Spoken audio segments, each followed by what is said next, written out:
കേൾക്കണേ എൻ പ്രാർത്ഥന, നൽകണേ എൻ യാചന. പരിശുദ്ധ പരമദിവ്യകാരുണ്യത്തിന് ആരാധനയും സ്തുതിയും പുകഴ്ചയും. പരിശുദ്ധ പരമദിവ്യകാരുണ്യത്തിന് ആരാധനയും സ്തുതിയും. പരിശുദ്ധ പരമദിവ്യകാരുണ്യത്തിന് ആരാധനയും സ്തുതിയും. എപ്പോഴും അതായത് ഓരോരുത്തന്മാർ വിശ്വാസത്തിൽ വീണ് വരുമ്പോൾ എന്താ സംഭവിക്കുന്നത്? അവശേഷിക്കുന്നവൻ്റെ വിശ്വാസത്തിന് മൂല്യം കൂടിക്കൊണ്ടിരിക്കും. മനസ്സിലായ? സത്യം മനസ്സിലായ? വിശ്വാസം അവശേഷിക്കേണ്ടതാണ്. വിശ്വാസം അവശേഷിക്കേണ്ടതാണ്. കാര്യം എന്താ പറയണത്? അങ്ങനെയെങ്കിൽ രാവും പകലും തന്നെ വിളിച്ചപേക്ഷിക്കുന്നവർക്ക് ദൈവം നീതി നടത്തി കൊടുക്കാതിരിക്കുമോ എന്ന് ഈശോ ചോദിച്ചോ. എന്നിട്ട് എന്താ ഈശോ ഇവിടെ? നീതി നടത്തി കൊടുക്കും. പക്ഷേ മനുഷ്യപുത്രൻ വരുമ്പോൾ ഭൂമിയിൽ വിശ്വാസം അവശേഷിക്കുമോ? Price the Lord. മനസ്സിലായില്ലേ? കർത്താവ് അതായത് എങ്കിലും മനുഷ്യപുത്രൻ വരുമ്പോൾ നമുക്ക് 18:7 ലുക്കായുടെ സുവിശേഷം, എങ്കിലും മനുഷ്യപുത്രൻ വരുമ്പോൾ എന്ന് പറഞ്ഞ് ഭൂമിയിൽ വിശ്വാസം അവശേഷിക്കുമോ? അപ്പം എന്താ ചോദിക്കണത്? അപ്പം ദൈവം നമ്മളിൽ അവശേഷിക്കണമെന്ന് കരുതണത് എന്താണ്? വിശ്വാസം. പക്ഷേ വിശ്വാസം അവശേഷിക്കാൻ വേണ്ടി ദൈവം മനുഷ്യപുത്രൻ വരുമ്പോൾ എന്താണ് അവശേഷിക്കേണ്ടത്? അവശേഷിക്കുന്ന വിശ്വാസം, അതിജീവിക്കുന്ന വിശ്വാസം ഒക്കെ ബൈബിളിലെ പ്രധാനപ്പെട്ട വിഷയങ്ങളാണ്. പക്ഷേ ഈ മനുഷ്യപുത്രൻ വരുമ്പോൾ എന്ന് പറഞ്ഞില്ലേ, മനുഷ്യപുത്രൻ എപ്പോഴാണ് വരണത്? അതാണ് പ്രശ്നം.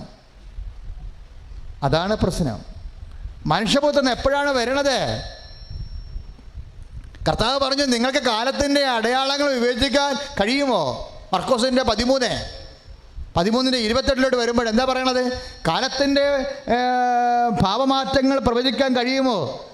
അത്തിമരത്തെ കണ്ട് പഠിക്കുവിൻ. അത്തിമരത്തെ കണ്ട് എന്ത് പഠിക്കാനാണ് പറയണത്? അത്തിമരത്തിൻ്റെ തണ്ടുകൾ ഇളതാകുമ്പോൾ അതിന് തളിർപ്പുണ്ടാകുന്നു എന്ന് പറഞ്ഞിട്ടാണ് ഈശോ പറയണത്. ഈശോ എല്ലാം പോസിറ്റീവായിട്ട് പറയത്തുള്ളേ. അത്തിമരത്തിൻ്റെ ഇല കൊഴിയണ കാര്യം ഈശോ പറഞ്ഞില്ല. തളിർപ്പുണ്ടാകണ എപ്പോഴാണ്? നമുക്കറിയാം. അമ്പഴമായാലും ശരി, റബ്ബറായാലും ശരി, ഇല കൊഴിയണ ഒരു കാലമുണ്ട്. ഇല കൊഴിയണ എപ്പോഴാണ്? വേനൽക്കാലം. ഈശോ പറഞ്ഞു വേനൽക്കാലമാണെന്ന് ഈശോ പറഞ്ഞു. അത്തിമരത്തിൻ്റെ കമ്പുകൾ ഇളതാവുകയും അത് പുതിയ നാമ്പുകൾ ഉണ്ടാകുകയും ചെയ്യുന്നത് വേനൽക്കാലത്താണെന്ന് ഈശോ പറഞ്ഞു. അപ്പോൾ വേനൽക്കാലത്ത് എന്താ സംഭവിക്കണത്? ഇല കൊഴിയും. ആദ്യം ഇല കൊഴിയണതാണ് പറയേണ്ടിയിരുന്നത് കർത്താവ്. അത് നെഗറ്റീവ് ഫാക്ടർ ആയത് കാരണം ഈശോ അത് അവോയ്ഡ് ചെയ്യും. അതിൻ്റെ പോസിറ്റീവ് ഫാക്ടർ പറയും. എന്ത് പറയും? തളിർക്കണ കാര്യം പറയും. മനസ്സിലായില്ലേ? തളിർക്കണ കാര്യം പറയും. വേനൽക്കാലം ഇല കൊഴിയണ കാലമാണെന്ന് പറയുന്നതിന് പകരം ഈശോ എന്ത് പറയും? വേനൽക്കാലം കഴിയുമ്പോൾ ഇല തളിർക്കുമെന്ന് പറയുമല്ലോ. ഒന്ന് ശ്രദ്ധിച്ചാൽ ഹല്ലേലൂയ. കരങ്ങൾ ഉയർത്തിക്കൊണ്ട് സ്തുതിക്കട്ടെ. ഹല്ലേലൂയ, ഹല്ലേലൂയ, ഹല്ലേലൂയ. കൈകൾ ഉയർത്തി സ്തുതിക്കട്ടെ. കർത്താവേ, ഞങ്ങളെ സ്തുതിച്ച് പ്രാർത്ഥിക്കട്ടെ. കർത്താവേ, ആരാധിച്ച് വണങ്ങട്ടെ. കർത്താവേ, രോഗദുരിതങ്ങൾ, വേദനകൾ, വിഷമതകൾ, ഞങ്ങളുടെ ജീവിത സങ്കടങ്ങൾ സമർപ്പിച്ചോട് പ്രാർത്ഥിക്കട്ടെ. കർത്താവേ, കരങ്ങൾ ഉയർത്തി ശക്തമായി സ്തുതിക്കട്ടെ. ഹല്ലേലൂയ. കർത്താവേ, തൊഴിൽ മേഖലകളെ സമർപ്പിച്ച് പ്രാർത്ഥിക്കട്ടെ. കർത്താവേ, IELTS എക്സാം എഴുതുന്നവരെ സമർപ്പിച്ച് പ്രാർത്ഥിക്കട്ടെ. കർത്താവേ, OET എക്സാം എഴുതുന്നവരെ സമർപ്പിച്ച് പ്രാർത്ഥിക്കട്ടെ. കർത്താവേ, വിദേശ ജോലി ആഗ്രഹിക്കുന്നവരെ സമർപ്പിച്ച് പ്രാർത്ഥിക്കുന്നു. ഹല്ലേലൂയ. Price the Lord. അതായത് മർക്കോസ് 13:28 അത്തിമരത്തിൽ നിന്ന് പഠിക്കുവേൻ, അതിൻ്റെ കൊമ്പുകൾ ഇളതായി തളിർക്കുമ്പോൾ വേനൽക്കാലം അടുത്തിരിക്കുന്നുവെന്ന് നിങ്ങൾക്കറിയാം. കൊമ്പ് തളിർക്കുമ്പോൾ എന്ത് സംഭവിക്കണമെന്ന്? അപ്പം തളർക്കുന്ന കാര്യത്തിനാണ് ഈശോ പ്രാധാന്യം കൊടുക്കുന്നത്. തളർക്കണ മുമ്പ് എന്താ സംഭവിക്കണത്? ഇല കൊഴിയും. അപ്പോൾ ജീവിതത്തിലുണ്ടാകുന്ന മോശം അനുഭവങ്ങൾക്കല്ല വിശ്വാസി പ്രാധാന്യം കൊടുക്കേണ്ടത്. ജീവിതത്തിലുണ്ടാകുന്ന നെഗറ്റീവ് അനുഭവങ്ങൾക്കല്ല വിശ്വാസി പ്രാധാന്യം കൊടുക്കേണ്ടത്. പല ആൾക്കാരും വിശ്വാസം വിട്ടുപോയത് നെഗറ്റീവ് അനുഭവങ്ങൾക്ക് പ്രാധാന്യം കൊടുത്തിട്ടാണ്. വേനൽക്കാലത്ത് ഇല വാടിപ്പോവുകയും കരിഞ്ഞു പോവുകയും അടർന്നു പോവുകയും ചെയ്യും. അതിന് പകരം ഈശോ പറയും, തളർത്ത് വരുന്ന നോക്ക്, ചുമ്മാ പുണ്ണിട്ട് നോക്കല്ലേ, പിന്നീട്ട് നോക്കാൻ പറയും. കൊളോസ്യൻസിൽ അങ്ങനെ വചനമില്ലേ? ഇല്ലേ? നിങ്ങൾ ഉന്നതങ്ങളിലെ കാര്യങ്ങൾ അന്വേഷിക്കുവിൻ.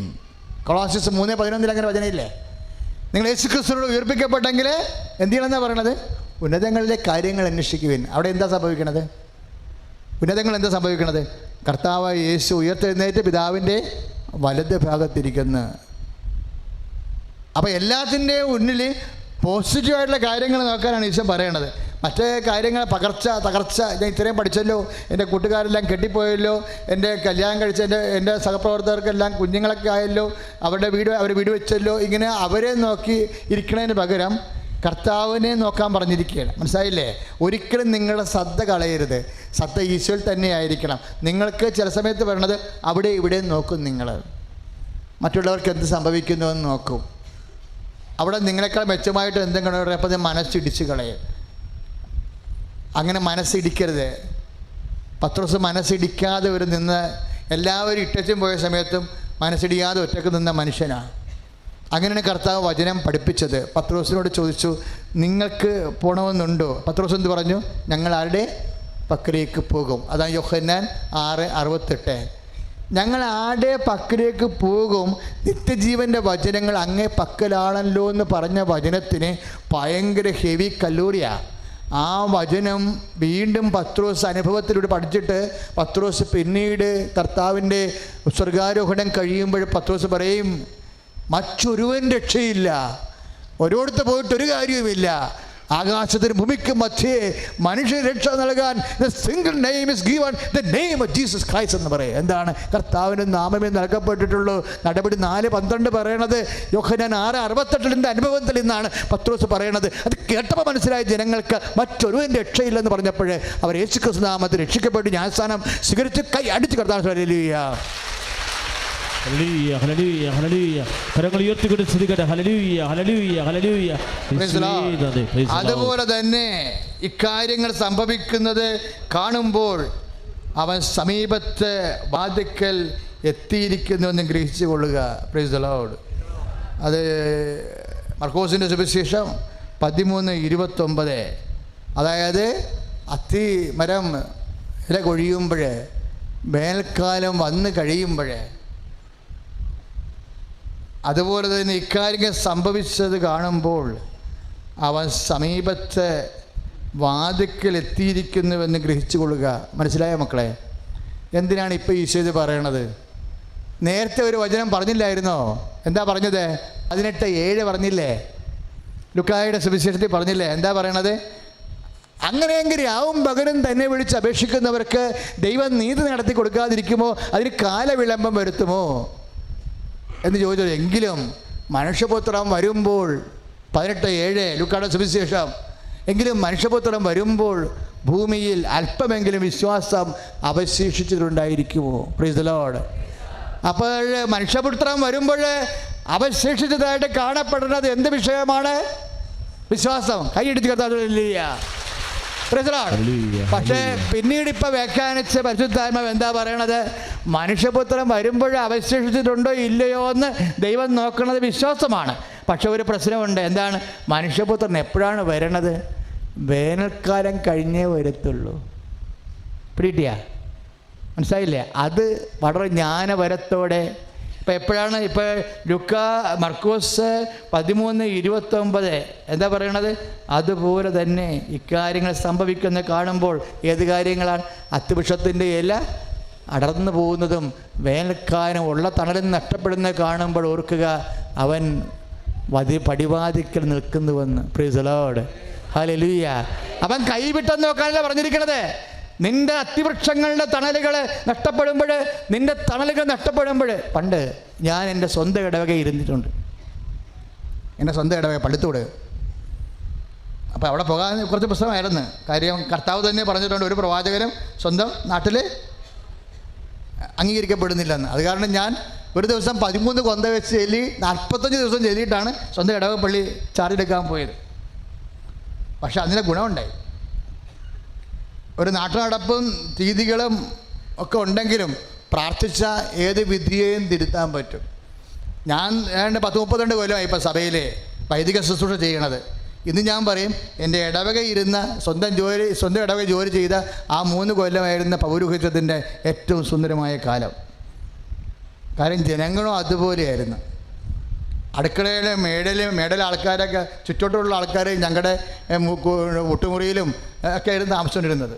അവർ തോന്നുമ്പോഴൊക്കെ വരും, ചട്ടിങ്ങളൊക്കെ പൊക്കി നോക്കും, അച്ഛന്മാർക്ക് അറിവുണ്ടാന്ന് നോക്കും, ഇല്ലെങ്കിൽ കൊണ്ടുവന്ന് വെക്കും. അല്ല തുമ്മുക ചിരിക ചുമക്കുക ചെയ്യണമെങ്കിൽ അപ്പം തന്നെ പോയി വെള്ളമൊക്കെ ചൂടായി കൊണ്ടുവരും. അവിടെ ആവി പിടിപ്പിച്ചിട്ടേ പോകത്തുള്ളൂ. അതുപോലെ ഒരു ഇടവ ഞാൻ പിന്നെ ഒരിക്കലും ഇരുന്നിട്ടില്ല. അപ്പോൾ എന്തെല്ലാമാണ് നമ്മുടെ ഇപ്പം നിങ്ങളിപ്പോൾ കല്യാണം കഴിച്ചൊക്കെ പോകുമ്പോൾ നിങ്ങൾ ഉത്കണ്ഠമായിരിക്കും.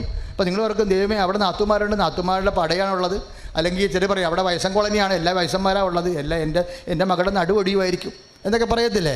മണ്ടത്തരമാണ്, പിശാസിൻ്റെ ഉപദേശങ്ങളാണ്. ഇപ്പം ചില കല്യാണം കെട്ടിച്ച് വിടുമ്പോൾ പറയത്തില്ലേ, അവിടെ കെട്ടിക്കുന്നത് അവിടെ നാത്തുമാരാണ്, നാത്തുവിൻ്റെ കെട്ടുകളി, അമ്മയും നാത്തുമാരും കൊണ്ട് നിന്നെ എലി അപ്പം തിന്ന പോലെ തിന്നുമെന്ന് പറയും.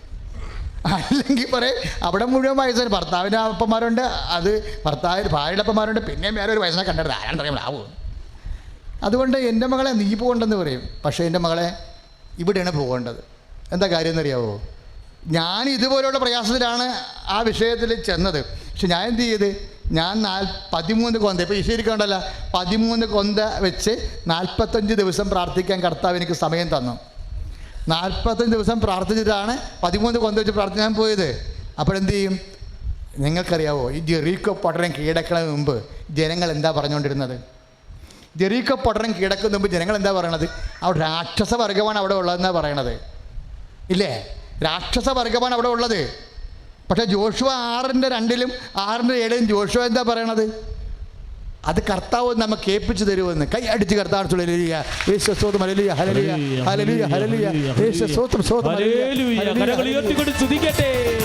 ശക്തമായി സ്തുതിക്കട്ടെ. കർത്താവായ ദൈവമേ, വചന പ്രബോധനത്താൽ ശക്തിപ്പെടുത്തണമെന്ന് അതിപറയുന്നു. വിദൂരങ്ങളിൽ പ്രാർത്ഥിക്കുന്നവരെ ആകാശം മാറും, ഭൂതലവും മാറും, ആദ്യം മുതൽ മാറാതുൾ തിരുവചനം മാത്രം. എല്ലാവരും കാലങ്ങൾ മാറും, രൂപങ്ങൾ മാറും, അന്നും ഇന്നും മായാതുൾ തിരുവചനം മാത്രം. വചനത്തിൻ്റെ വിത്ത് വിതയ്ക്കാൻ പോക, സ്നേഹത്തിൻ്റെ കതിരുകൾ കൊയ്യാൻ പോക, വചനത്തിൻ്റെ വിത്ത് വിതയ്ക്കാൻ പോക, സ്നേഹത്തിൻ്റെ കതിരുകൾ കൊയ്യാൻ പോക. എല്ലാവരും അത് മനസ്സിലാക്കണം കേട്ടാ. മുമ്പിൽ നമ്മളെ വേദനപ്പെടുത്തുന്ന ഭാരപ്പെടുന്നൊരു വിഷയം ഉണ്ടെങ്കിൽ, അച്ഛൻ മുമ്പ് പറഞ്ഞ പോലെ 5ാം ക്ലാസ്സിലെ കൊച്ചിനോട് 75 കിലോ ചാക്കെടുക്കാൻ പറയത്തില്ല. അതിൻ്റെ അർത്ഥം എന്താണ്? അത് നിനക്കെടുക്കാൻ പറ്റത്തില്ലെന്ന് ദൈവത്തിന് അറിയാം. പിന്നെ എന്താണ്? ദൈവത്തിന് എടുക്കാൻ വേണ്ടിയാണ്. പിന്നെ നമ്മളെന്തിനാ 13 കൊന്ത വെച്ച് 45 ദിവസം ചെല്ലണേ? എന്തിനാണ്? ദൈവത്തിനെ കൊണ്ട് ഇടിപ്പിക്കാനാണ്. മനസ്സിലായില്ലേ?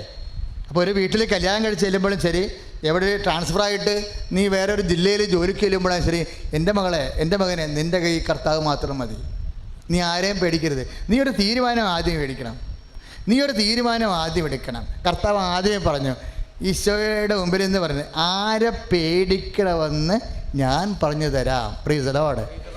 ആരെ പേടിക്കണമെന്ന് നാട്ടുകാരല്ല പറയേണ്ടത്, ഇല്ലേ?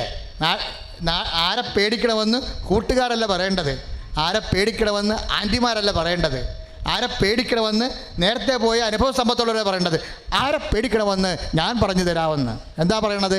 കൊന്നതിന് ശേഷം നരകത്തിൽ തള്ളിക്കളയാൻ കഴിയുന്നവരെ പേടിക്കുവിൻ, അത് ഞാൻ നിങ്ങളോട് പറയുന്നു. അവനെ മാത്രം പേടിക്കുവിൻ, അത് കർത്താവായ യേശു ക്രിസ്തുവിനെ മാത്രമാണ്. കൈ അടിച്ച് കർത്താവ്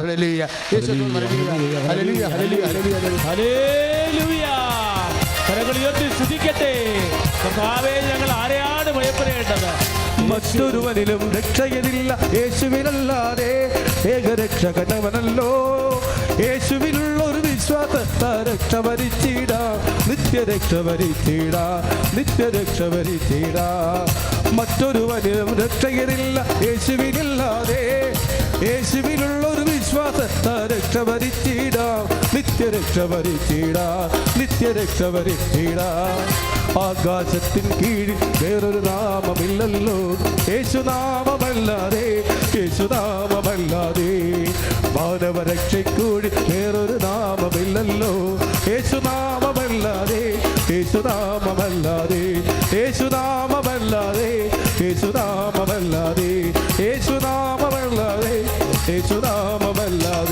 ശ്രുതികടെ ശ്രുതിയുടെ ഹല്ലേലൂയ. കർത്താവായ ദൈവമേ, രോഗദുരിതത്തിൽ കിടക്കുന്നവര്, ആശുപത്രി രോഗികളായി കഴിയുന്നവര്, മാരക രോഗത്തിൽ അടിമപ്പെട്ടവര്, ക്യാൻസർ, തൈറോയിഡ്, ഹൃദയ സംബന്ധമായ രോഗങ്ങള്, കർത്താവേ കിഡ്നി രോഗങ്ങള് സമർപ്പിച്ച് പ്രാർത്ഥിക്കുന്നു. മദ്യപാനികളെ സമർപ്പിക്കുന്നു. കേസിൽ കുടുങ്ങി കിടക്കുന്നവരെ സമർപ്പിച്ച് പ്രാർത്ഥിക്കുന്നു. സദാരഹിതരെ സമർപ്പിച്ച് പ്രാർത്ഥിക്കുന്നു. ഹല്ലേലൂയ. Praise the Lord. ലുക്ക 12:5 നിന്നാണ് ഇപ്പോൾ ആത്മാവ് സംസാരിച്ചത്. എന്താണ്? ലുക്ക 12:5. ആരെ പേടിക്കണമെന്ന് ഞാൻ പറഞ്ഞു തരാം. പറഞ്ഞേ. കൊന്നതിന് ശേഷം നരകത്തിലെ തള്ളിക്കളയാൻ കഴിയുന്നവനെ ഭയപ്പെടുവേൻ. അപ്പൊ ദൈവത്തെ മാത്രം പേടിച്ചാൽ മതി അല്ലേ? ആരാണ് ആരെ പേടിക്കണമെന്ന് പറഞ്ഞു തരേണ്ടത്? നാത്തുമാരാണോ, ആൻറ്റിയാണോ, അമ്മായിയമ്മയാണോ, മരുമകളാണോ, അയൽവാസികളാണോ, പാർട്ടിക്കാരാണോ, സഹപ്രവർത്തകരാണോ, യൂണിയൻകാരാണോ? ആരാണ് നമ്മളോട് പേടിക്കേണ്ടത്, ആരെയാണെന്ന് പറഞ്ഞു തരേണ്ടത്? യേശു മാത്രം. യേശു മാത്രം. സുഖിട ഹല്ലേലൂയ. യേശു സ്തോത്രം. ഹല്ലേലൂയ ഹല്ലേലൂയ ഹല്ലേലൂയ ഹല്ലേലൂയ ഹല്ലേലൂയ ഹല്ലേലൂയ ഹല്ലേലൂയ. അപ്പോഴതുകൊണ്ട് യേശുവിനെ മാത്രം പേടിച്ചാൽ മതിയെങ്കിൽ നമ്മൾ ഫ്രീ ആയി. ഇപ്പം നമ്മളെല്ലാവരെയും പേടിക്കണമുണ്ടല്ലേ പ്രശ്നം. തകിട് പേടിക്കുന്നു, മന്ത്രവാദം പേടിക്കുന്നു, കുടുംബത്രം പേടിക്കുന്നു, ആഭിചാരം പേടിക്കുന്നു, കോഴിത്തരം, ഒന്നും വേണ്ട. ഇത്രയും വലിയ വചനങ്ങളെല്ലാം കേട്ടതിന് ശേഷം നാളെ നിങ്ങൾ വീട്ടിൽ ചെല്ലുമ്പോൾ എവിടെയെങ്കിലും ഒന്ന് കിളച്ച് മറച്ച് കിടക്കണത് പൊക്കി നോക്കിയപ്പോൾ 2 കുമ്പളങ്ങ ഇത്തിരി മഞ്ഞൾ ഒരു കോഴിത്തരവാണെങ്കിൽ അപ്പം ഐസി അടിച്ചു പോകും. എന്താ പിന്നെ സബർവം കയറും. അടിവയറ്റിൽ നിന്ന് ഇങ്ങനെ കത്തി മേലായിട്ട് വന്ന് കണ്ണും കാണാമല ചത്തോണ്ടിരിക്കും. എന്താ ഇത്രയുള്ള വിശ്വാസം. ഒരു കോഴിത്തല കാണുമ്പോൾ അവശേഷിക്കാത്ത വിശ്വാസം. ഒരു കോഴിത്തല കാണുമ്പോഴേ, അല്ലെങ്കിൽ ഒരു കുമ്പളങ്ങായെ മഞ്ഞൾ പുരട്ടിയത് കാണുമ്പോൾ അവശേഷിക്കാത്ത വിശ്വാസം. കർത്താവ് വിശ്വാസം നോക്കുക. കാര്യം എന്താ? വിശ്വാസം അവശേഷിച്ചിട്ടുണ്ടായിരിക്കുമോ എന്ന് ചോദിക്കാൻ കാര്യം എന്താണ്? അവശേഷിക്കുന്ന വിശ്വാസമാണ് കർത്താവ്.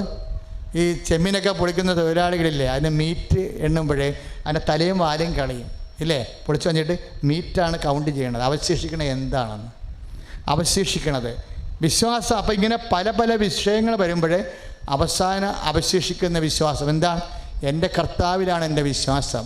അവൻ പറഞ്ഞിട്ടുണ്ട് ആരെയും ഭയപ്പെടേണ്ടെന്ന്. ഇപ്പം മലപ്പുറത്തൊക്കെ ഇപ്പം മത്സ്യത്തൊഴിലാളി സഹോദരങ്ങളുടെ കൂട്ടായ്മയായിരുന്നു പണ്ടിത്.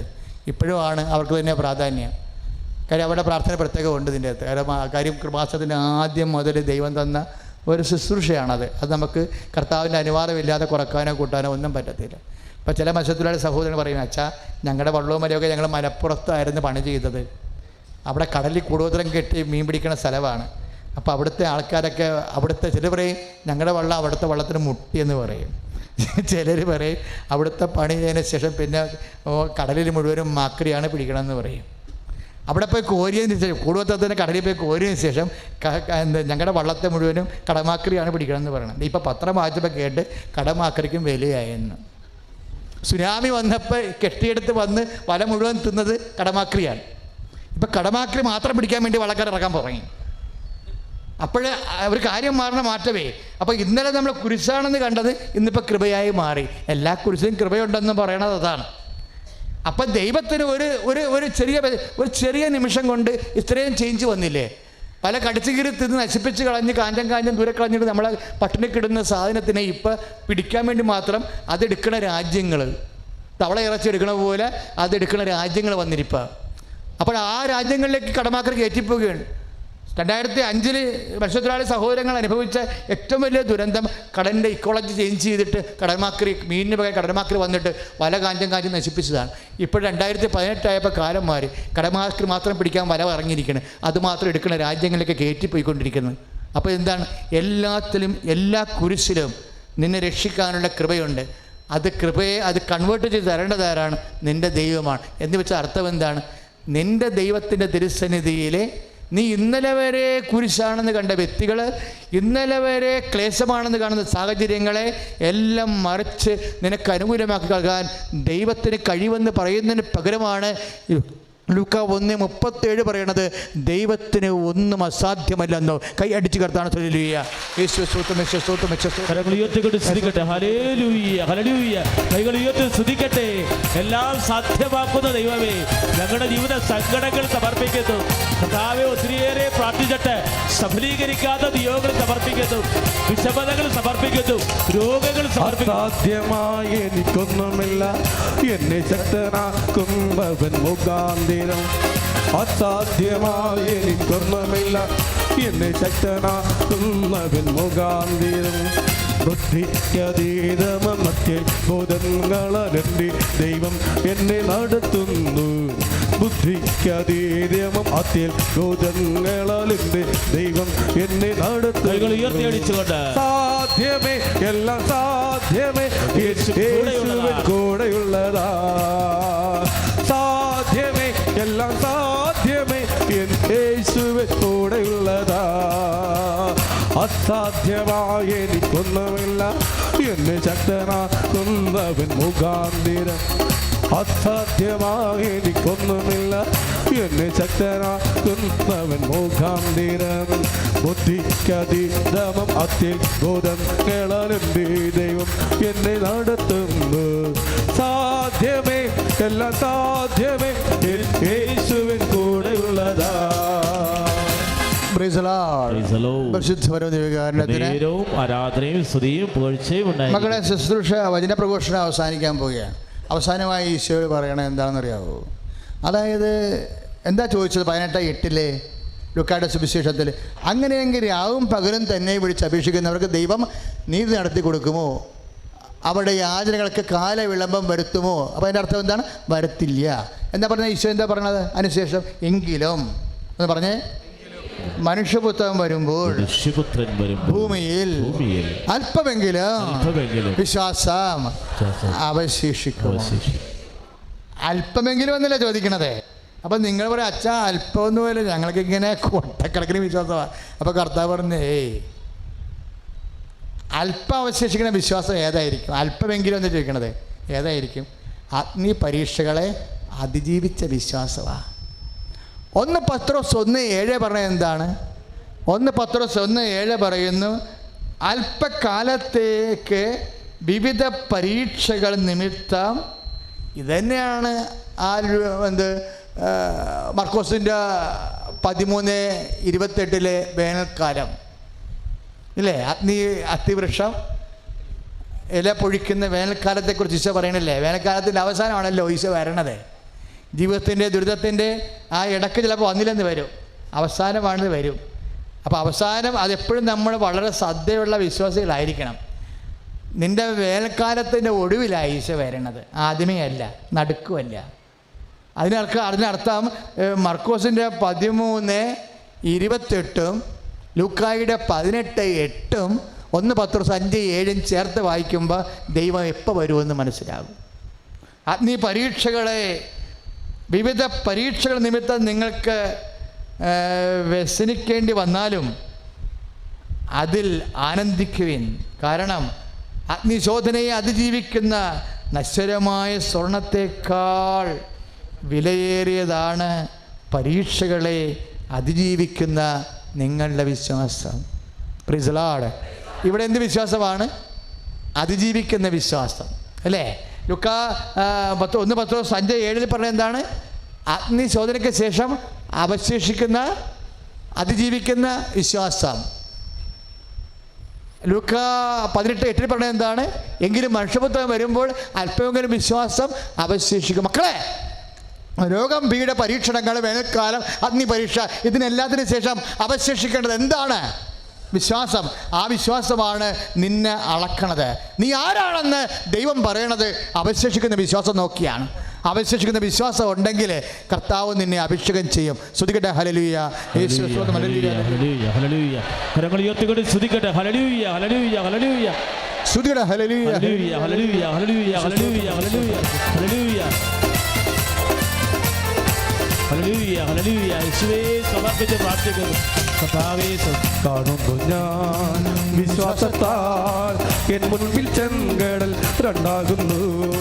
കാണുന്നു ഞാൻ വിശ്വാസത്താൽ എൻ മുൻപിൽ ചെങ്കടൽ രണ്ടാകുന്നു. കാണാത്ത കാര്യങ്ങൾ കൺമുൻപിലെന്നപ്പോ വിശ്വസിച്ചിടുന്നു എൻ കർത്താവേ. കാണാത്ത കാര്യങ്ങൾ കൺമുൻപിലെന്നപ്പോ വിശ്വസിച്ചിടുന്നു എൻ കർത്താവേ. വിശ്വാസത്താൽ എൻ മുൻപിൽ ചെങ്കടൽ രണ്ടാകുന്നു. കാണുന്നു ഞാൻ വിശ്വാസത്താൽ എൻ മുൻപിൽ ചെങ്കടൽ രണ്ടാകുന്നു. കാണാത്ത കാര്യങ്ങൾ കൺമുൻപിലെന്നപ്പോൾ വിശ്വസിച്ചിടുന്നു എൻ കർത്താവേ. കാണാത്ത കാര്യങ്ങൾ കൺമുൻപിലെന്നപ്പോൾ വിശ്വസിച്ചിടുന്നു എൻ കർത്താവേ. എല്ലാവരും എഴുന്നേൽക്കുക, സന്തോഷത്തോടെ എഴുന്നേൽക്കുക.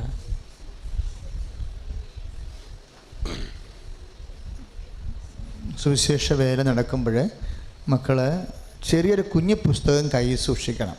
കണ്ണ് കാണാവുന്നവരും എഴുതാൻ പറ്റുന്നവരുമൊക്കെ വെളിപാടുകൾ എഴുതി മേടിക്കണം. എന്നിട്ട് വീട്ടിൽ കൊണ്ട് വെച്ച് പഠിക്കണം. അപ്പോൾ ദൈവത്തിന് അറിയാൻ പറ്റും നിങ്ങൾ സീരിയസ് ആണെന്ന്. ഇത് വല്ലപാണ്ട് ഇതൊന്ന് കഴിഞ്ഞ് കിട്ടിയാൽ മതി എന്ന് പറഞ്ഞിരിക്കണില്ലേ, അവരുടെ കാര്യം പോക്കായിരിക്കും. നിങ്ങളിനി അടുത്ത വചനം ഏതാണ് ഈശോ പറയാൻ പോണത്, അടുത്ത വചനം ഏതാണ് ഈശോ പറയാൻ പോണതെന്ന് വിചാരിച്ചുകൊണ്ട് അത് എഴുതി എടുത്തിട്ട് ഒരു കാര്യം നിങ്ങൾക്ക് മനസ്സിലാക്കിക്കോ, നമ്മൾക്ക് വചനം ഈശോ ലിങ്ക് ചെയ്ത് ലൂപ്പ് ചെയ്താൽ തരണത്. ദൈവം ഒരു കാര്യം നമ്മൾ സംസാരിക്കാൻ ഉദ്ദേശിക്കുന്നുണ്ടെങ്കിൽ അച്ഛനിവിടെ വന്ന് നിൽക്കുമ്പോൾ ഓരോ ഭാഗങ്ങൾ വെളിപ്പെടുത്തിയിട്ട് ഇതിനെ ലിങ്ക് ചെയ്യും. ലിങ്ക് ചെയ്യുമ്പോൾ ഞാൻ പോലും മനസ്സിലാക്കണത് ഇങ്ങനെയും ഈ വചനത്തിന് അർത്ഥമുണ്ടല്ലോ. കാര്യം എങ്ങനെയാണ് ദൈവം സംസാരിക്കണത്, ബൈബിൾ വചനങ്ങളും നിൻ്റെ ജീവിതവും തമ്മിൽ കണക്ട് ചെയ്തിട്ടാണ് സമൂഹത്തിലും സഭയിലും വെളിപാടുകൾ, പ്രായോഗിക വെളിപാടുകൾ ഉണ്ടാകുന്നത്. അതാണിപ്പോൾ പറഞ്ഞില്ലേ, അവശേഷിക്കുന്ന വിശ്വാസം. അപ്പം മരിച്ചാലും വിശ്വാസം അവശേഷിക്കണം.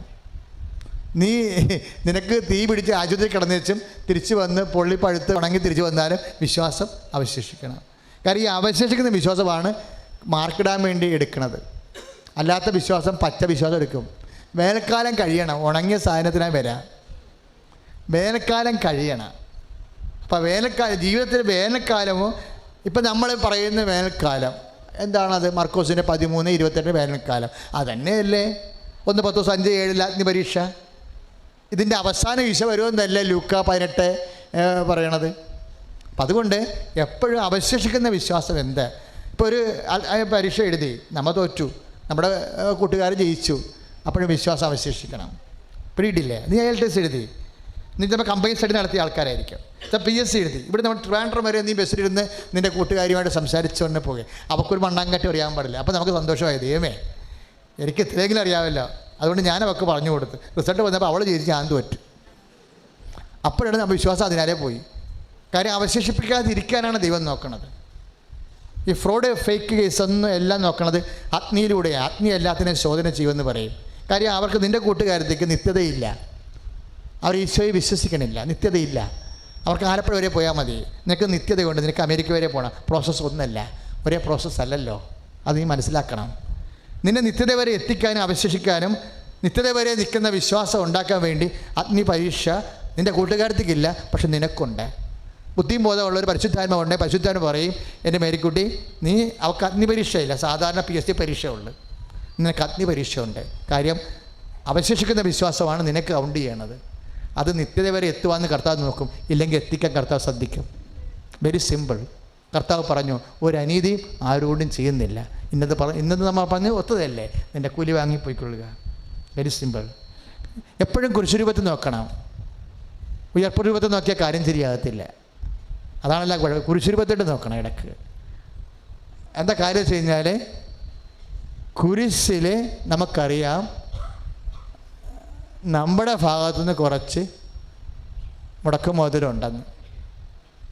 ഉയർപ്പോടെ നോക്കുമ്പോൾ നമുക്കറിയാം ഇതൊക്കെ ഈസിയായിട്ട് ഉയർത്തുന്നതിൻ്റെ. ഈസിയായിട്ട് ഉയർക്കണ മുമ്പ് ഈ കുറച്ച് പ്രശ്നമുണ്ട്. അതൊക്കെ മുമ്പ് ആൾക്കാരെ ഉയർപ്പ് രൂപം മാത്രം കാണിച്ച് പഠിപ്പിച്ചാൽ കുറച്ച് കഴിയുമ്പോൾ എല്ലാം ഈസിയായിട്ട് തോന്നും. കുരിശുരൂപം ആദ്യം കാണിക്കണം, അത് കഴിഞ്ഞിട്ടാണ് ഉയർപ്പ് രൂപം കാണിക്കേണ്ടത്. അല്ലാതെ ആദ്യം ഉയർപ്പ് രൂപം കാണിച്ചാൽ പിന്നെ കുരിശുരൂപം കാണിക്കാൻ സമയം കിട്ടത്തില്ല. എൻ്റെ മക്കൾ എപ്പോഴും ശ്രദ്ധിക്കണം, കർത്താവ് പേയ്മെൻറ്റ് ചോദിക്കും. കാര്യം ഇവിടെ പേയ്മെൻറ്റ് നടത്തിയതാണ്, അവസാനത്തുള്ള രക്തം വരെ ചിലവ് ചെയ്തതാണ്.